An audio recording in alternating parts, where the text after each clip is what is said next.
FreeMMOStation.com.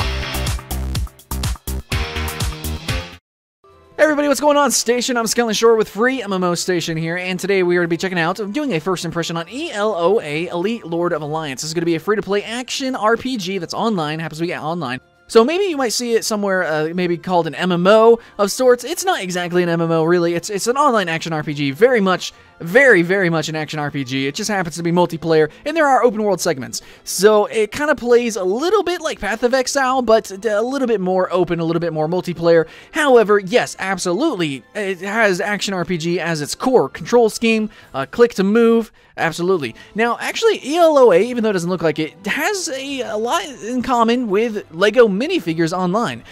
Because the main core mechanic of ELOA is the fact that you can switch stances or you switch weapons, okay? So every class you have these 3 different stances, and you have different abilities between these stances, and they have their own individual cooldowns. So yeah, just like LEGO Minifigures, where you have 3 different characters that you alternate and switch between, ELOA, you have 3 different stances, and you have your different abilities to use in between them. And so because of that, the game can feel really mechanical, and there's a lot of like strategy and tactic in the fights. However, there's not going to be the strategy or customization that you have in like Path of Exile, for instance, with the different spell building and the like path system where you have all your different talent grid, sphere grid thing going on. You're not going to have anything like that, it doesn't seem. You do have pets though, so that is pretty cool. They kind of act as mounts, as a collectible, and I think they give you little bonuses. And I think that's a big allure to the game, actually. And this genre, honestly, is that it's very gear driven, right? Okay, it's very loot driven, so mounts are very visible. So since ELOA has mounts, I think that is actually a reason why you should probably play it. If you like grinding gear and showing off your achievements, maybe if you defeat this certain world boss, you get a super epic rare mount, then you could show it off. Yeah, people like that. People genuinely actually very much love that kind of stuff. And then, so it is an action RPG, it is online, it is loot-based and grindy. The one thing, though, that I don't like about some grindy games is they're easy, okay? And Path of Exile isn't easy, right? I mean, if you're a master, of course, it's going to look easy because you're just plowing through thousands of bodies. But the truth is, Path of Exile actually does have a lot of difficulty to it. You have to put a lot of thought into the game, and you have to do a lot of customization, and there's actually a lot to do with the game. ELOA actually kind of feels very face roll. Now, there's tons of mechanics, like I said, with the different abilities. They're very mobile. You're jumping all over the place, at least for the assassin class that I played. You do have a couple of different classes and races to choose from, but for the most part, they all seem very interesting. I do like them very much, and there's cool mechanics with the switching and swapping of stances. However, the core gameplay at the moment, my first impressions, very early on. Now, I haven't even done like my first dungeon or boss, so maybe those are specifically hard and the open world segments are actually face roll. I have no idea, but all I know is right now it is really freaking easy. Like, I don't have to even try at all, and I'm just plowing through it. LEGO Minifigures Online was actually really difficult. It was almost like Dark Soulsian level trying to solo dungeons. So, in that comparison, and comparing it to, like, Diablo, Path of Exile, so, some more popular Western online action RPGs, yeah, ELOA is actually pretty freaking easy. However, later on, maybe it's different. World of Warcraft is notoriously super freaking easy now, but then also, at the same time, the end game is actually really difficult and challenging and pretty awesome. So, there's different disparities, there's different differences with games whenever it comes to how they go about, the early game. But all I'm doing right now is a first impression, and I'm just saying it seems like the game might be really easy. It might just be a zergy grind fest, and I don't know, though. That's just my first impressions. It's just me just throwing that shit out there. Anyways, if you guys do play ELOA and you actually get really deep into the game, let me know how it is. I think I might continue playing it a little bit. I'm not sure. I like games with challenge. So I do like the mechanics of this game, and I feel like a good player can really show off their skills, not just, visibly because they would actually get the mounts and the loot to show it off. I mean, like it's such a spectacle to see people playing this game.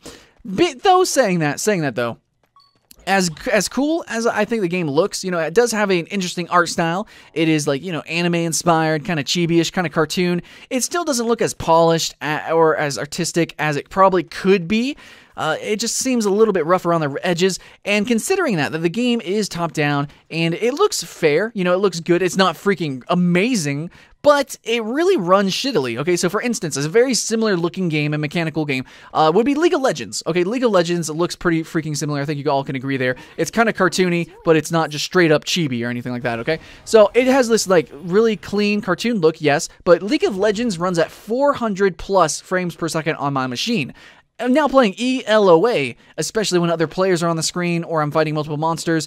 The frames definitely drop below 30, which is kind of disgusting. So I'm not sure what's going on with that. Why that is? I don't know. I don't know. Maybe it's like really hard on the hard drive or something. But the CPU intensive. I don't know. Whatever the case is, I had performance issues playing this game, which should not be the case for how it looks and how it plays, and the fact that it is a top-down action RPG. I don't care how much action is in the game.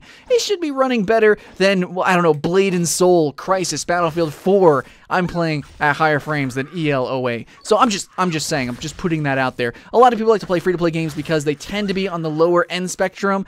This game looks like it would be, but its performance isn't that great. Maybe we'll see. However, what's kind of troubling, and I do want to mention it on these games that are localized, is that this is not a super-duper new game. It is actually a little bit older. You know, it's been played in the East, and now it's just coming to the West. So it should have already gone through the optimization process. Just, you know, throwing that out there. Just kind of running out of things to say here at the moment with my first impressions, because honestly, it seems pretty usual. The questing is incredibly usual. There is some voice acting. There is one voice actor that I thought sounded good, maybe even, I think, reminded me of somebody famous. It might have been somebody famous, but for the most part, it seems like really amateur voice acting. Nothing super duper special. It's not even fully voice acted, really, honestly. It's just like small, little tiny dialogues, and there is a cutscene, but for the most part, you are going to be reading your quests, or not reading it. You're just going to be spamming F, just clicking through the quest like I did. You do have your usual quests, kill this, kill that. But what seems kind of interesting is that some quests are progressive, so as you go through the quest, you kill 5 things of whatever, 5 frogs, and then you go on and it just instantly updates the quest and say, oh, you got to kill the boss frog. You don't have to continuously go back and forth, but you are going to be going back and forth and talking a lot. Overall, that does get annoying, and I think in this day of age, those kind of questing, that kind of questing is really dated. But yeah, for those who really don't care, you just press F, you go through the game, and yeah, you just grind a lot. So, you know, comparing this to Path of Exile or Diablo, well, but mainly Path of Exile, because that is also a free-to-play game. Path of Exile is fully voice-acted. It has an amazing story. Like, you seriously want to listen to the story. You want to be immersed in the world.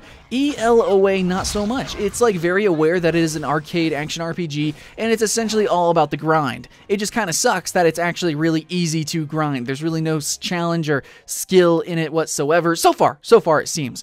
And normally, if I'm going to have a game that's grindy, I would like there to be sort of like a strategy, some tactics to the grind. But in this game, it's pretty much just hit all the buttons. And they happen to give you 3 different stances with multiple buttons, so you do a lot of button mashing. And yeah, that's kind of what it feels like, guys. Anyways, guys, that's all I have to say about ELOA, Elite Lord of Alliance.